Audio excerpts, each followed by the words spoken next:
how can we acknowledge that dialogue is important in our life?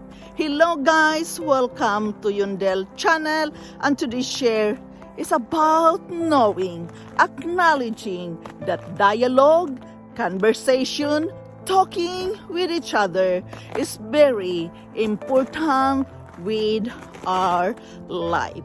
This is not easy, guys, especially if you are a silent type of person. But dialogue is a must to be done if we are going to work with a team, to work with our family, to have a good communication with each other. So dialogue must be practiced daily. Who you live with, who you work with, and who are the people around you. Dialogue is very important. Therefore, we must acknowledge it. We must know how to handle a good dialogue, and we must learn to be a good listener when we are having a dialogue or a meeting, not only at work but also in our family members. First of all, we must understand that our internal dialogue provide us with logic and reasoning to apply to situations. It helps us to make decisions about things we could possibly be having a hard time deciding on. It helps us weigh various opinions we have about things on the side if there's something we need to be discussed with. It helps us to weigh various opinions we must have about things to decide if there is something we need to change. To acknowledge that dialogue is important in our life, we must know the benefits of it. The long-term benefits of a dialogue are improved relations and cooperations in the community, often enabling further development through social and political actions. Dialogue is important. Dialogue brings slowly and lasting results. It is important that, we must be open-minded to change from within the community itself and brings on constructive solutions. Dialogues are one of the best vehicles for learning how to think, how to be reasonable, how to make moral decisions, and how to understand another person's point of view. Supremely flexible and structural and collaborative and rigorous. Dialogue is important to our family too. It is the process of talking through topics to build shared meanings. In this process, the family aims to understand each other's perspectives, build intimacy in relationship, and align our interests and outcome. To acknowledge that dialogue is important in our life, we must know that it is the basic process for building common understanding by letting go of different kinds of meanings that makes much higher of mutual understanding and creative thinking possible. We must demand know the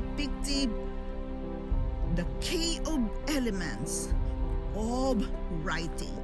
Yes, guys, this is very important. I've been telling you many times that we must write it down, what we think, we must journal it. And it is the same with the dialogue.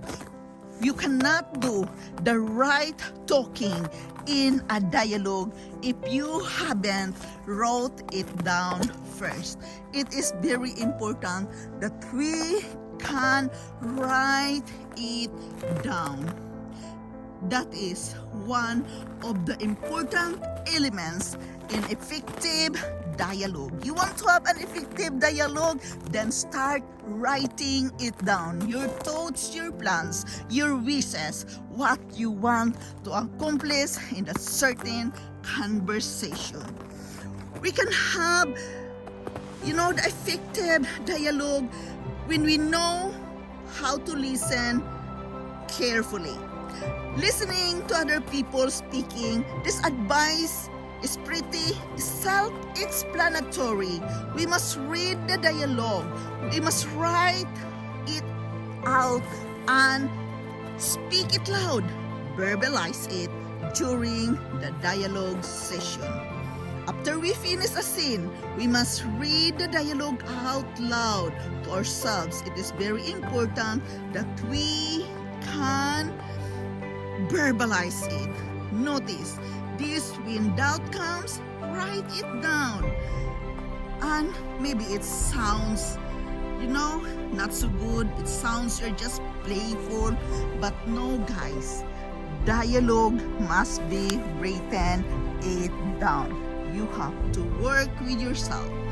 You must know that. And with that, you notice this: when doubt comes, when you write it down, you know that it is very important that when you are finished writing it down of a certain dialogue, you must play it with punctuation. That means it is totally done. You are satisfied what you have been writing. You are content and satisfied what you are planning for that certain situation. Being ready to have that dialogue with your colleagues, to have that dialogue with your family members. A written plan must be done. Plan it well. Be a good listener. Dialogue can direct us to a good decision for our life, to a good decision and successful company if you're working in a firm. Everything must start with a good dialogue. With a dialogue, there you are, you can find good solutions to solve the firm's problems and challenges. To acknowledge that dialogue is important in our life, we must know the benefits of it. The long-term benefits of a dialogue are improved, relations and cooperations, both in the community and in your private life, guys. Often it's very important that many people is taking for granted for that. But no, guys, have an open dialogue with your colleagues, with your friends, with your loved ones, inside your family members. It is a must that daily dialogue must be practiced in our life. How can we acknowledge that dialogue is very important in our life, guys? Get your pen and paper, get your notebook, begin to write it down. How can you lead a dialogue? Dialogue is very important, guys. Guys, believe me, I am not good at it. I am still working with myself, but I am learning from my boss. I have an open communication with my boss, guys, because she always starts with a good dialogue. What she did, she is a very good listener. She listened to me, she listened to my colleagues before she's going to talk. And with that, if you can write your own thoughts, if you can write what you are going to talk to in a certain dialogue, then you are well prepared. And when you are well prepared, the solutions of the problems, the solutions of the challenges you're facing, both at work and in home, it can be easily solved when we know how to open up in a good dialogue, both in our working situation and in our life situation. It is not easy for me when it comes at my home because I live alone. My kids already moved out, but it is very useful for me at my work.